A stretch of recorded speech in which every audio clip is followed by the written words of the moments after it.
नामांकित हॉस्पिटलमध्ये रुग्ण म्हणून उपचाराच्या बहाण्याने पाण्याचे नळ चोरणारा चोरटा अटकेत। मिरजेतील नामांकित रुग्णालयातील बाथरूममधील ब्रँडेड नळ रुग्ण म्हणून उपचाराच्या बहाण्याने आलेल्या चोरट्याने लंपास केले होते।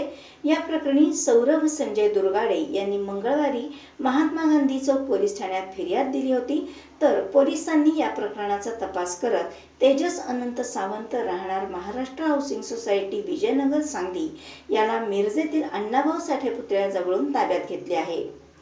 याबाबत पोलिसांना मिळालेल्या गोपनीय माहितीनुसार ब्रँडेड कंपनीचे पाण्याचे नळ विक्री करण्यासाठी एक जण अण्णाभाऊ साठे यांच्या पुतळ्याजवळ येणार असल्याची माहिती मिळाली होती। मिळालेल्या माहितीनुसार पोलिसांनी सापळा रचून तेजस सावंत याला अटक केली।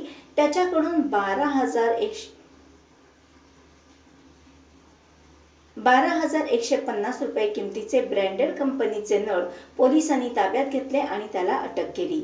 सदरची कारवाई सहाय्यक पोलीस निरीक्षक संदीप शिंदे यांच्या मार्गदर्शनाखाली उपनिरीक्षक संदीप गुरव, धनंजय चव्हाण, उदय कुलकर्णी, अभिजित धनगर, अभिजित पाटील, राहुल क्षीरसागर, विनोद चव्हाण, नानासाहेब चंदनशिवे, जावेद शेख, मोहसिन टिनमेकर, अमोल तोडकर, सुधीर खोंद्रे, निवास माने यांनी केली आहे।